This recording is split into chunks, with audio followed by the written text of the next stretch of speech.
दर्शकबिन कार्यक्रम लकडाउन एक्सप्रेसमा पुनः स्वागत छ। विभिन्न जानकारीमूलक सन्देश सँगसँगै देश विदेशमा कोरोना भाइरसको प्रभावको अपडेट हामी गराइरहेका छौँ र यो अपडेट गराउने क्रममा यति बेला थप 32 जनामा कोरोना भाइरसको संक्रमण देखिएको स्थिति छ र नेपालमा अहिलेसम्म कुल 548 जना कोरोना भाइरसका संक्रमितहरू फेला परेका छन्। आज मात्रै थप 32 जनामा संक्रमण पुष्टि भएको हो र कोरोनाकै कारण नेपालमा अहिलेसम्म 3 जनाको मृत्यु भएको छ भने 70 जना संक्रमण मुक्त भएका छन् र हालसम्म नेपालमा 40 जिल्लामा कोरोना भाइरसको संक्रमण फैलिएको छ र बैतडीमा पनि विशेष गरेर सुदूरपश्चिमी स्थित बैतडी जिल्लामा पनि हिजो पहिलो पटक संक्रमण देखिएको छ र त्यो पनि थुनामा भएका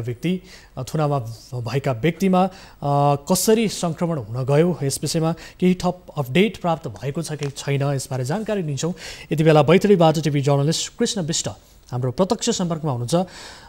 कृष्ण, सुनिरहनु भएको छ मलाई?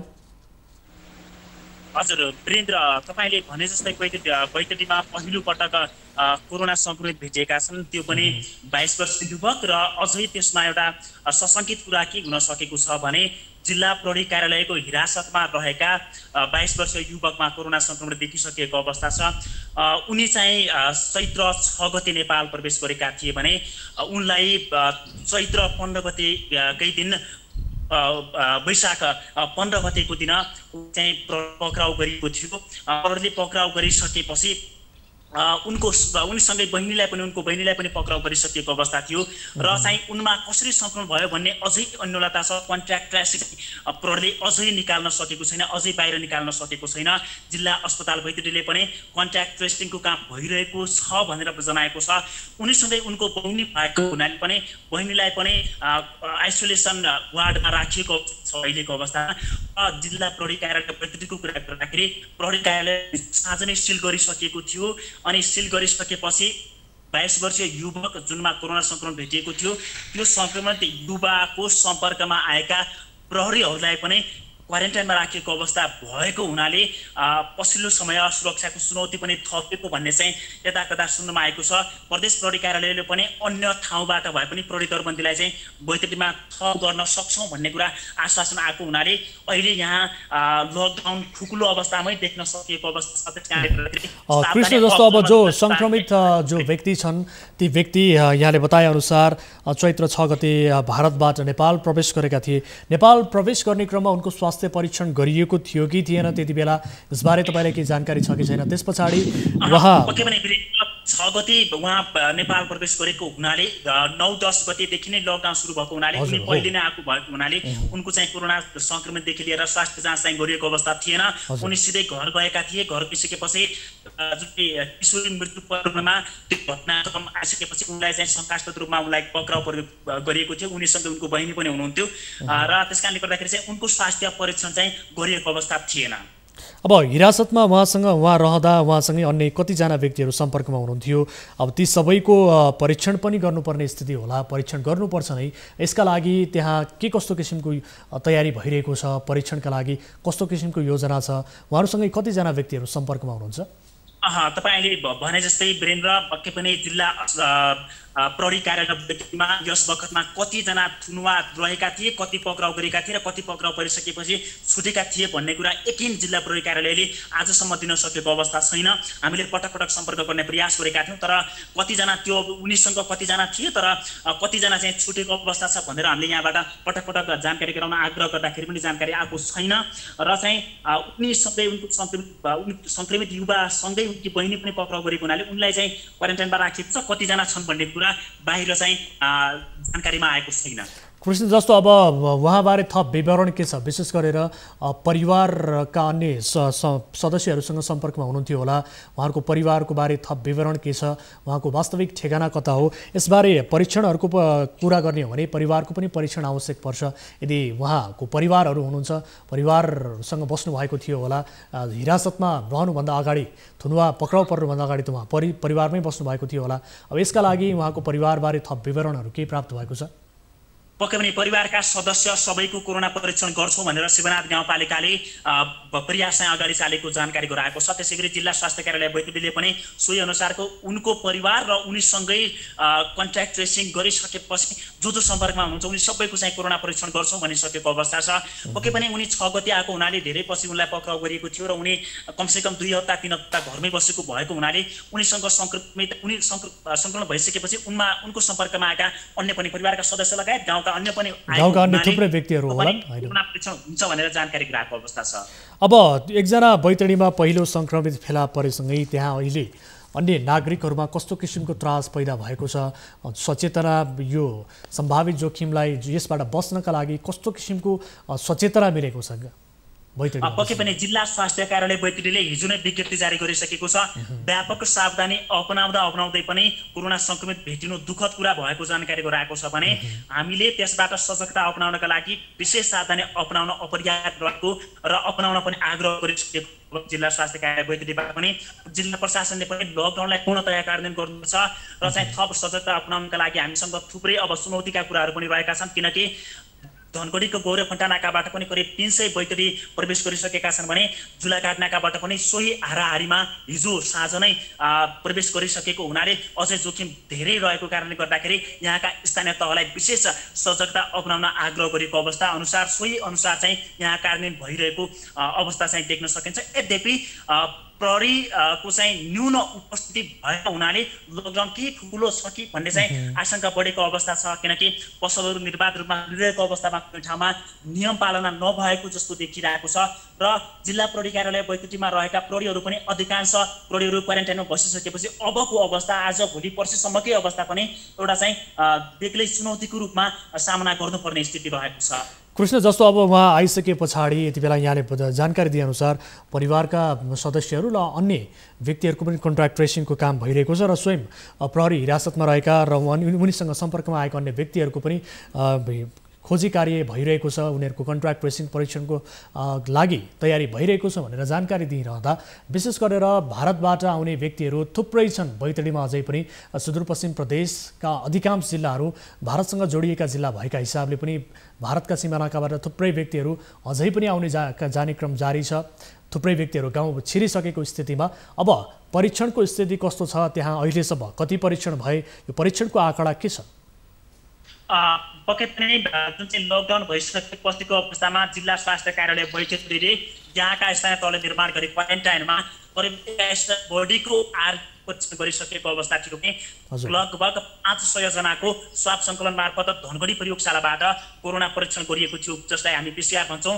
पिसिआर पद्धतिबाट करिब 500 र आरटी परीक्षणबाट 2100 गरिएको अवस्था 2100 को हाराहारीमा गरिएको अवस्था रहेको थियो भने अझै पनि आरटीको अभाव रहेको अवस्थामा थप माग गरिएको अवस्था पनि रहेको छ। तर आरटीटी गर्ने कि पिसिआर मात्रै गर्ने भन्ने पनि एउटा बहस बनिसकेको छ। यहाँ आरटीटीले चाहिँ त्यति चाहिँ प्रभावकारी भूमिका ननिर्वाह गरेको अवस्थाले होइन, त्यति चाहिँ शङ्कास्पद होइन, शङ्कास्पद रहेको अवस्था हुनाले पनि आरटीटी नगर्ने अब चाहिँ जसको पनि गरिन्छ सबैको स्वाब सङ्कलन मार्फत पिसिआर मात्रै गर्ने भन्ने पनि एउटा बहसको विषय बनिसकेको अवस्थाले सोही अनुसार कार्ययोजना बनाइरहेको छ र जिल्ला प्रशासन कार्यालय मातहत रहेको जुन एउटा कोभिड-19 को एउटा समन्वय एउटा समिति बनाइएको थियो, त्यो समितिको बैठक पनि अहिले बसिरहेको हुनाले त्यसबाट आउने निर्णयले पनि एउटा पछिल्लो प्रक्रिया के हुने भन्ने किसिमको चाहिँ निर्णय चाहिँ हुन सक्छ। कृष्ण, जस्तो अब पहिलो सङ्क्रमित फेला परेसँगै यति बेला विशेष गरी यहाँले दिएको जानकारी अनुसार परीक्षणको अवस्था पनि एकदमै नाजुक छ भनेर जुन हिसाबले भन्नुभयो, यद्यपि माग गरिएको छ परीक्षणका किटहरू आरटीटी विधिबाट 2वटा विधिबाट परीक्षण भइरहँदा अब एकजना सङ्क्रमित फेला परेसँगै त्यहाँका स्थानीय सरकार स्थानीय प्रशासन कतिको झस्किएको छ? अब थप तयारीका लागि कस्तो किसिमको तदारुकता देखाइरहेको छ? पक्कै पनि तपाईँले भने जस्तै वीरेन्द्र, यहाँ स्थानीय सरकारहरू अब सजग भइसकेका अवस्था। बैतडीको पाटन नगरपालिकाले निर्माण गरिरहेको अवस्था थियो, तर अब हिजो मात्रै 100 क्वारेन्टाइन निर्माणका लागि हिजो साँझदेखि नै पहल गरिसकेको अवस्था। आज चाहिँ 100 क्वारेन्टाइन निर्माण गरिसकेका छौँ, हामीले क्लियर भइसकेको छ भनेको छ। किनकि योभन्दा अगाडि पाटन नगरपालिकाको वडा नम्बर 6 मा निर्माण गरिएको थियो भने अब बैतडीको खोल्पेमा पनि विशेष सावधानी सहित क्वारेन्टाइन निर्माण गरिसकेको अवस्था छ। र अन्य स्थानीय जस्तो कि शिवनाथ गाउँपालिकाले शिवनाथ गाउँपालिकावासीको कोरोना संक्रमित देखिसकेपछि उनको कन्ट्याक्ट ट्रेसिङका लागि विशेष सावधानी अप्नाएर अगाडि बढिरहेका छौँ भनेर गाउँपालिका अध्यक्षज्यूले जानकारी गर्नुभएको थियो भने स्वास्थ्य प्रतिनिधिज्यूहरू पनि कन्ट्याक्ट ट्रेसिङमा लागिसकेको स्वास्थ्य कार्यालय बैतडीले जानकारी गराइसकेको अवस्था छ र अन्य स्थानीय तहहरूमा बैतडीको नाका झुलाघाट र धनगढीको नाका गौरीफन्टाबाट करिब समयको हाराहारीमा बैतडी प्रवेश गरिसकेपछि तिनीहरूको व्यवस्थापनका लागि विशेष चुस्त दुरुस्त व्यवस्थापन गरिरहेका छौँ भनेर प्रतिबद्ध रहेर चाहिँ जानकारी गराइसकेको अवस्था छ। अब यहाँले जानकारी त गराउनु भयो, विशेष गरेर अन्तिममा अब विशेष गरेर जो सङ्क्रमित छन् ती व्यक्तिलाई अहिले कहाँ राखिएको छ, उनको बहिनीलाई पनि आइसोलेसनमा राखिएको छ भनेर तपाईँले जानकारी दिनुभयो, कहाँ राखिएको छ, कस्तो अवस्थामा राखिएको छ, यसबारे जानकारी गराउनुहोस् न। उहाँहरूको स्वास्थ्य अवस्था कस्तो छ? अघि पनि मैले भने जिल्ला अस्पताल बैतडीको आइसोलेसन वार्डमा उनलाई राखिएको छ र उनी चाहिँ सीसीटीभी क्यामेराको निगरानीमा राखिएको अवस्था जिल्ला स्वास्थ्य कार्यालय बैतडीले जानकारी गराएको छ र स्वास्थ्य अवस्था सामान्य भएको हुनाले उनीसँग नियमित सम्पर्क हुने र आवश्यकता अनुसारको स्वास्थ्य सामग्रीदेखि लिएर अन्य कुराहरूको व्यवस्थापनका लागि स्वास्थ्य कार्यालय प्रतिबद्ध रहेको कुरा स्वास्थ्य प्रमुखले चाहिँ जानकारी गराइसक्नुभएको अवस्था छ र उनीसँगै उनकी सङ्क्रमित बहिनीलाई चाहिँ अलग राखिएको अवस्था छ। फेरि कोरोना सङ्क्रमित अलग आइसोलेसन वार्डमा छन् भने सङ्क्रमित बहिनी लगायत उनीसँगै रहेका अन्यको व्यवस्थापन पनि आइसोलेसन वार्डमा नै गरिएको कुरा जिल्ला प्रहरी कार्यालय बैतडीले पनि जानकारी गराएको छ। हुन्छ, जानकारीका लागि धन्यवाद कृष्ण। यति बेला टिभी जर्नलिस्ट कृष्ण विष्ट हुनुहुन्थ्यो हामीसँग बैतडीबाट। सुदूरपश्चिम प्रदेश स्थित बैतडी जिल्लामा पहिलो सङ्क्रमित फेला परेका छन् जो प्रहरीको हिरासतमा परेका व्यक्ति हुन् र हिरासतमै उनलाई सङ्क्रमण भएको स्थितिमा उनी फेला परेका छन् र उनी चैत 6 गते भारतबाट नेपाल प्रवेश गरेको र वैशाख 15 गते पक्राउ परेको र पक्राउ परिसके पश्चात हिजो भर्खरै मात्र गरिएको नमुना परीक्षणमा उनमा पोजिटिभ देखिएको, हिरासतमै पोजिटिभ देखिएको थियो र उनको अहिले अवस्था सामान्य रहेको भनेर जानकारी दिइएको छ। यसरी हेर्ने भने सङ्क्रमितको सङ्ख्या बढिरहेको छ। यसले देशका 7वटै प्रदेशमा आफ्नो सञ्जाल विस्तार गरिसकेको स्थिति छ र करिब 40वटा जिल्लामा कोरोना भाइरसको सङ्क्रमण अहिलेसम्म पुष्टि भइसकेको छ भने 7 प्रदेशमा सङ्क्रमण देखिसकेको स्थिति छ। दर्शक, यति बेला सरकारले पिसिआर परीक्षणको दायरा बढाउन नसकेको भन्दै आलोचना पनि भइरहेको स्थिति छ र हालसम्म 42,558 जनाको पिसिआर परीक्षण गरिएको स्वास्थ्य तथा जनसङ्ख्या मन्त्रालयको वेबसाइटमा उल्लेख गरिएको छ। तर परीक्षणमा विश्वसनीय मानिएको आरडिटी परीक्षणको सङ्ख्या पनि पिसिआर परीक्षणको भन्दा दोब्बर रहेको छ, जो विश्वसनीय मानिएको छैन स्थिति।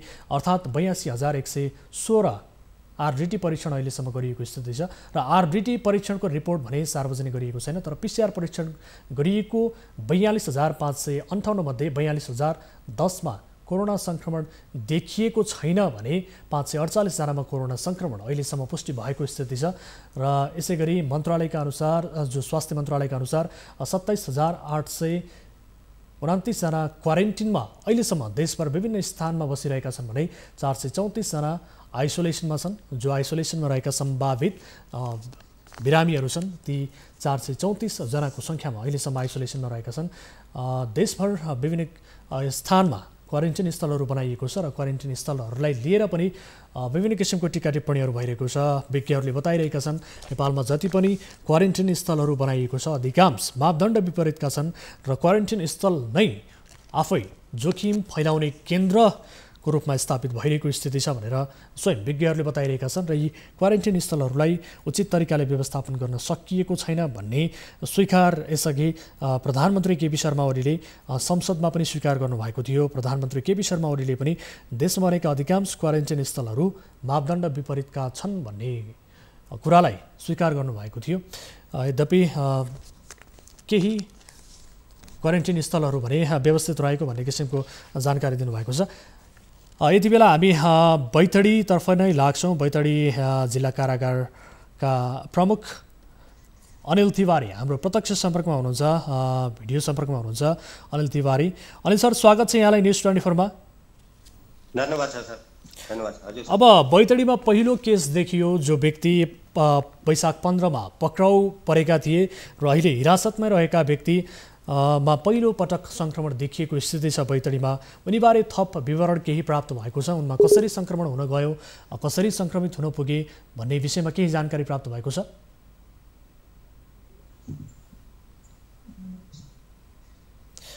अनिल सर सुन्दै हुनुहुन्छ मलाई? सुनियो सर, अलि नेटवर्क डिस्टर्ब छ सर, त्यही भएर हो। हजुर ठिक छ। अब हामीले सुनिरहेका छौँ तपाईँलाई, सम्भवतः तपाईँले पनि सुनिरहनु भएको छ अहिले।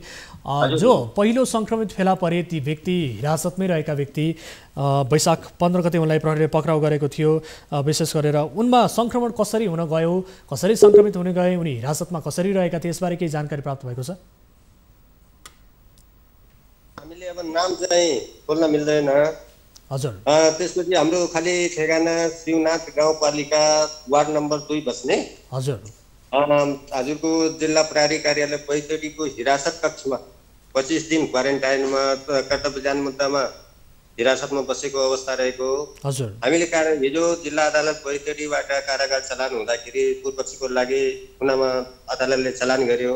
त्यो विषयमा हामीले अब त्यो रेपिड टेस्ट गर्दाखेरि उनको कोरोना पोजिटिभ देखिएको हुनाले उनलाई हाल जिल्ला अस्पताल बैतडीको आइसोलेसन कक्षमा राखेर उपचार भइरहेको अवस्था छ।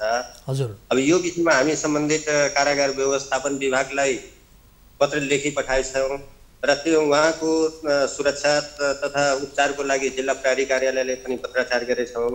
हजुर। अब यो विषयमा अब कारागार व्यवस्थापन विभागको निर्देशन नआउन्जेलसम्म उनलाई अहिले जिल्ला अस्पतालको आइसोलेसन कक्षमा राखेर उपचार गर्दैछौँ। हजुर सर। अब त्यहाँ हिरासतमा रहिरहँदा, कारागारमा रहिरहँदा अन्य थुप्रै व्यक्तिहरूको सम्पर्कमा आउनुभएको हुनसक्छ, उहाँ थुप्रै व्यक्तिहरूको सम्पर्कमा हुनुहुन्थ्यो होला अहिले। हजुर। हाल उनलाई कारागारको बन्दीगृहभित्र प्रवेश गराइए छैन। बन्दीगृहभित्र प्रवेश गर्नुभन्दा अगाडि नै उनको कोरोना पोजिटिभ हुँदाखेरि टेस्ट हुँदाखेरि पोजिटिभ देखिएको हुनाले कारागार बाहिरबाट उनलाई अस्पतालतर्फ लगिएको अवस्था हो सर। अहिले त्यही भएर कारागार बन्दीगृहका अरू कैदी बन्दीहरू एकदम पूर्ण रूपमा सुरक्षित छन्। किनकि त्यो मान्छे उहाँ चाहिँ अहिले प्रहरी कार्यालयको हिरासत कक्षबाट नै उनलाई अस्पतालमा पठाइएको अवस्था रहेको हुनाले सर अरू बन्दीहरूलाई कुनै खासै प्रभाव पर्ने जस्तो देखिँदैन। अब यो अवस्थामा कारागार प्रशासनका अन्य प्रमुख अधिकारीहरू उनको सम्पर्कमा आएका थिए कि थिएनन्? अन्य अधिकारी अब त्यो विषयमा सर अब कारागारमा प्रत्यक्ष सम्बन्ध उहाँको पहिलोचोटि मात्रै जिल्ला अदालतले पठाएको अवस्था भएको हुनाले कारागारको सम्पर्कमा त आएनन्। हजुर। जिल्ला अदालतबाट उनलाई उता अस्पतालतिर लगियो।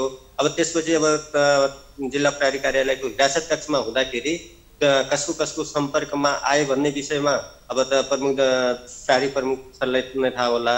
अब यो विषयमा अहिले हाल जिल्ला प्रहरी कार्यालय पनि सिल गरिएको अवस्था रहेको छ।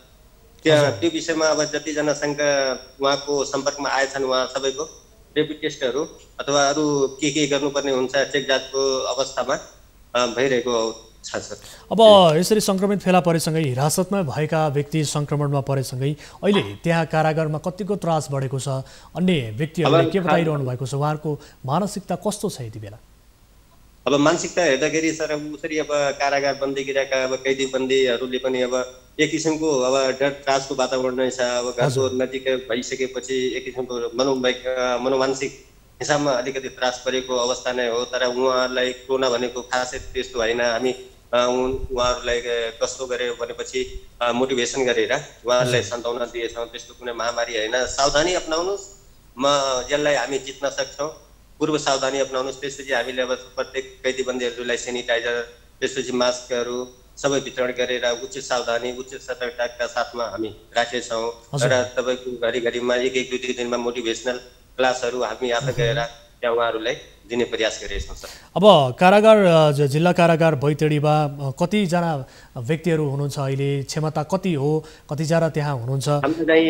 हजुर सर, क्षमता चाहिँ कारागारको 15 जना पुरुष र 10 जना महिला गरेर 25 जनाको क्षमता हो। हजुर। हाल चाहिँ तपाईँको 33 जना कैदी र बाँकी 14 जना थुनुवा गरेर 13 जना थुनुवा गरेर 45 जना रहेको अवस्था छ सर। अब उसरी अब क्षमताभन्दा ठ्याक्कै दोब्बर हुन लागेछन्। 45 जना टोटल 45 जना भए कैदी बन्दी। 45 जनामा सर अब त्यो हिसाबमा अब एक किसिमको डर त्रासको वातावरण अलिकति अब उहाँहरू पनि अब गुनासोहरू त पोखिरहेछन्। तर यो विश्व महामारीको रूपमा फैलिएको हुनाले यसलाई हामी अब मोटिभेसनल क्लासहरू मात्रै दिन सकेछौँ। त्यसपछि उहाँहरूलाई चाहिने अति आवश्यक वस्तुहरू हामी सेनिटाइज गरेर मात्रै भित्र प्रवेश गर्न दिएछौँ। भेटघाट जस्ता कुराहरू बन्द गरिसकेछौँ। पहिले सुरुमा नै कारागार व्यवस्थापन विभागको निर्देशन अनुसार भेटघाट गर्न आउने सम्पूर्ण आफन्तहरूलाई कोरोना नियन्त्रण नहुन्जेलसम्मको लागि बन्द गरेका छौँ। त्यसपछि उहाँहरूलाई चाहिने खाद्य सामानहरू पनि सेनिटाइज गरेर कारागारका स्टाफहरू 1-2 जना मात्रै जो भित्र साँझ बिहान गेट बन्द गर्न जान्छन् उहाँहरूले पनि सेनिटाइज गरेर सेनिटाइजको व्यवस्था गरेर तरकारी बाली त्यसपछि तपाईँको खाद्यान्नहरू सेनिटाइज गरेर पठाउने प्रयास गरेछौँ। अनि उहाँहरूले बिचबिचमा अब तपाईँको अब प्रत्यक्ष रूपमा अप्रत्यक्ष रूपमा मोटिभेसनहरू त्यसपछि स्वास्थ्य सामग्रीहरू पनि उपलब्ध गराएछौँ। अब कारागारकोमा पनि अब स्वास्थ्य सामग्रीको अभावै छ सर। हुन्छ, यो समय र जानकारीका लागि धन्यवाद तपाईलाई। थ्याङ्क यू, धन्यवाद सर। दर्शक यति बेला जिल्ला कारागार बैतडीका प्रमुख अनिल तिवारी हाम्रो सम्पर्कमा हुनुहुन्थ्यो। विशेष गरेर सोही कारागारमा रहनुभएका हिरासतमा रहनुभएका एकजना व्यक्ति शिवनाथ गाउँपालिकाका व्यक्तिमा कोरोना भाइरसको सङ्क्रमण देखिएसँगै अहिले त्यहाँको स्थिति के कस्तो छ, ती व्यक्तिका सम्पर्कमा अन्य व्यक्तिहरू थिए कि थिएनन् भन्ने विषयमा जानकारी लियौँ र उहाँले बताएअनुसार कारागारमा रहनुभएका अन्य व्यक्तिहरू उहाँको सम्पर्कमा हुनुहुन्थेन, उहाँ बन्दी अवस्थामा हुनुहुन्थ्यो भन्ने जानकारी दिनुभएको छ। यद्यपि उहाँसँग जो सङ्क्रमित व्यक्ति हुन् ती व्यक्तिसँग अन्य स्थानीय त्यहाँका कारागारका प्रशासनका अधिकारी व्यक्तिहरू भने सम्पर्कमा रहनु भएको हुन सक्छ। यसबारे आफूलाई थप विवरण प्राप्त नभएको भन्ने बताउनु भएको छ। यद्यपि उहाँले कारागारमा रहनुभएका व्यक्तिहरूले कोरोना भाइरसको सङ्क्रमणबाट बच्न विभिन्न किसिमको उपायहरू अवलम्बन गरिरहेको तर स्वास्थ्य सामग्रीहरूको केही अभाव रहेको भनेर बताउनु भएको छ। यो समय र जानकारीका लागि धन्यवाद। बैतडी जिल्लामा एकजना कोरोना भाइरसको सङ्क्रमित फेला परेसँगै यो पहिलो केस हो बैतडी जिल्लामा देखिएको र उहाँलाई अहिले जिल्ला अस्पताल बैतडीमा राखिएको छ र उहाँसँगै अन्य रहनुभएका उहाँको बहिनी पनि अहिले यति बेला आइसोलेसनमा हुनुहुन्छ जिल्ला अस्पताल बैतडीको भन्ने जानकारी प्राप्त भएको छ। यसरी हेर्ने हो भने सुदूरपश्चिम प्रदेश पनि पछिल्लो समय सङ्क्रमितको सङ्ख्या सुदूरपश्चिम प्रदेशमा हिजो मात्रै थप 5 जनामा देखिएको थियो। केही समय अघि भने सुदूरपश्चिम प्रदेश कोरोना सङ्क्रमण मुक्त भएको थियो। सुरुवाती दिनमा सुदूरपश्चिम प्रदेश एउटा जोखिमको केन्द्र बनिरहेको स्थितिमा पछि भने केही नियन्त्रणमा आएको स्थिति थियो र हिजो भर्खरै मात्र थप 5 जना सुदूरपश्चिम प्रदेश स्थित विभिन्न जिल्लामा थप 5 जना कोरोना भाइरसको सङ्क्रमित फेला परेसँगै यति बेला सुदूरपश्चिम प्रदेश पनि असुरक्षित बन्दै गएको छ र विशेषतः सुदूरपश्चिम प्रदेशका विभिन्न जिल्लाहरू जो भारतसँग सिमाना जोडिएका छन् ती जिल्लाबाट अझै पनि मानिसहरू आउने क्रम जारी नै रहेका कारणले ती व्यक्तिहरू आउने क्रम भएकाले जोखिम बढ्दो छ। यद्यपि परीक्षणको दायरा बढ्न सकेको छैन, परीक्षण प्रभावकारी हुन सकेको छैन। यो अवस्थामा भारतबाट आएका मानिसहरू गाउँ गाउँ प्रवेश गरिसकेको स्थिति छ र उनीहरूको स्वास्थ्य परीक्षण पनि प्रभावकारी हुन नसकेको स्थितिमा जोखिम थप बढ्दै गएको छ। दृश्यमा हामीले देखाइरहेका छौँ यो बाँकेको दृश्य हो। हिजो भर्खरै मात्र 21 जना यति ठुलो सङ्ख्यामा पहिलो पटक नेपालमा कोरोना भाइरसको सङ्क्रमणलाई जितेर फर्किएका थिए, जसमध्ये बालबालिकाहरू पनि रहेका थिए र बालबालिकाहरू पनि कोरोना भाइरसको सङ्क्रमणमा परिरहँदा बालबालिकाले पनि कोरोना भाइरसको सङ्क्रमणलाई जितेर फर्किएका छन् र यो बाँकेको दृश्य हामीले देखायौँ। कोरोना भाइरसलाई जितेर फर्किनेको सङ्ख्या 21 भएसँगै हिजो भर्खरै 21 जना कोरोना भाइरसलाई जितेर फर्किएसँगै कुल 70 जना अहिलेसम्म नेपालमा कोरोना भाइरसको सङ्क्रमणबाट मुक्त भएको स्थिति छ र नेपालमा अहिलेसम्म 548 जना व्यक्तिहरू कोरोना भाइरसको सङ्क्रमणमा परेका छन् र आज बिहान मात्रै थप 32 जनामा कोरोना भाइरसको सङ्क्रमण पुष्टि भएको छ र कोरोनाकै कारण अहिलेसम्म नेपालमा 3 जना व्यक्तिहरूले ज्यान गुमाइसकेका छन् भने 70 जना व्यक्तिहरू सङ्क्रमण मुक्त भएका छन् र आज बिहान विशेष गरेर राष्ट्रिय जनस्वास्थ्य प्रयोगशाला काठमाडौँमा गरिएको परीक्षणमा कपिलवस्तु बाङगङ्गा नगरपालिकाका 17, 19, 22, 29, 35, 40, 42 वर्षीय पुरुष र सोही नगरपालिकाकी 27 वर्षीय महिलामा कोरोना भाइरसको सङ्क्रमण देखिएको छ र त्यसैगरी राष्ट्रिय जनस्वास्थ्य प्रयोगशाला काठमाडौँमै गरिएको परीक्षणमा सर्लाही गणैता कविलासी नगरपालिकाका 18 वर्षीय र 3 जना 20 वर्षीय 21, 22, 23, 26, 26, 28, 33, 35 र फेरि अर्का एकजना 35 वर्षीय पुरुषमा कोरोना भाइरसको सङ्क्रमण देखिएको छ। सर्लाहीका विशेष गरेर 13 जना व्यक्तिहरूमा कोरोना भाइरसको सङ्क्रमण देखिएको छ भने कपिलवस्तुका थप 8 जना व्यक्तिहरूमा सङ्क्रमण देखिएको थियो र त्यसैगरी राष्ट्रिय जनस्वास्थ्य प्रयोगशालामै गरिएको परीक्षणमा 12 करैयामाई गाउँपालिकाका एकजना 37 वर्षीय महिलामा कोरोना भाइरसको संक्रमण पुष्टि भएको छ र यसैगरी काठमाडौँका थप एकजना 35 वर्षीय पुरुषमा पनि कोरोना भाइरसको संक्रमण देखिएको स्थिति छ भने यसैगरी प्रादेशिक जनस्वास्थ्य प्रयोगशाला भैरहवामा गरिएको परीक्षणमा 8 जनामा संक्रमण पुष्टि भएको छ, जो 8 जना रूपन्देही गैडहवा र रोहिणी गाउँपालिकाका रहेका छन्, जसमध्ये 2 जना 20 वर्षीय पुरुष, 2 जना 24 वर्षीय पुरुष र 27, त्यसैगरी 2 जना 30 वर्षीय पुरुष र 55 वर्षीय पुरुष रहेका छन्। यसरी हेर्ने हो भने रूपन्देही गैडहवा र रोहिणी गाउँपालिकाका 8 जना व्यक्तिहरूमा प्रादेशिक जनस्वास्थ्य प्रयोगशाला भैरहवामा गरिएको परीक्षणमा पुष्टि भएको छ र भरतपुर अस्पताल कोभिड-19 को प्रयोगशाला भरतपुरमा रहेको प्रयोगशालामा गरिएको परीक्षणमा थप 1 जना कोरोना भाइरसका संक्रमित फेला परेका छन्। आज बिहान चितवन स्थित भरतपुर 6 का 52 वर्षीय पुरुषमा कोरोना भाइरसको संक्रमण पुष्टि भएको छ। र यसरी हेर्ने हो भने अहिलेसम्म 548 जना व्यक्तिहरूमा कोरोना भाइरसको संक्रमण देखिएको छ र आज बिहान थप 32 जनामा कोरोना भाइरसको संक्रमण पुष्टि भएसँगै यो संख्या 548 पुगेको हो। संक्रमणको संख्या बढ्दो छ, पछिल्लो समय जोखिम बढिरहेको स्थिति छ। यद्यपि सरकारले पीसीआर परीक्षणको दायरा भने बढाउन नसकेको भन्दै विभिन्न किसिमका टिक्का टिप्पणीहरू आलोचनाहरू भइरहेको छ। परीक्षणको दायरा जति बढ्न सक्यो त्यति धेरै संक्रमितहरू फेला पर्न सक्ने, छिटोभन्दा छिटो परीक्षणको दायरा बढाउनु पर्ने र संक्रमितको संख्या छिटोभन्दा छिटो फेला पर्न सके यो महामारीलाई कुनै न कुनै योजना बनाएर रणनीति बनाएर व्यवस्थापन गर्न सकिन्छ, यसको नियन्त्रण गर्न सकिन्छ भन्ने किसिमको विज्ञहरूले औलाइरहेको स्थितिमा परीक्षणको दायरा समयमै बढाउन सकिएन र संक्रमितहरू समयमै फेला पर्न सकेनन् भने संक्रमित फेला पर्नमा केही ढिलाइ हुन गयो भने भोलिका दिनमा यसले भयावह स्थिति निम्ताउन सक्ने भन्ने किसिमको टिका टिप्पणीहरू भइरहेको छ, विज्ञहरूले औलाइरहेको स्थिति छ र सरकारको गम्भीर रूपमा ध्यान आकर्षण गराइरहेको स्थिति पनि छ। दर्शकबिन कार्यक्रम लकडाउन एक्सप्रेसमा छौँ हामी। लकडाउन एक्सप्रेसमा यी र यस्तै महत्त्वपूर्ण जानकारी सहित थप अपडेट सहित उपस्थित हुनेछौँ। अहिलेलाई पालो भएको छ ब्रेकको। Lockdown express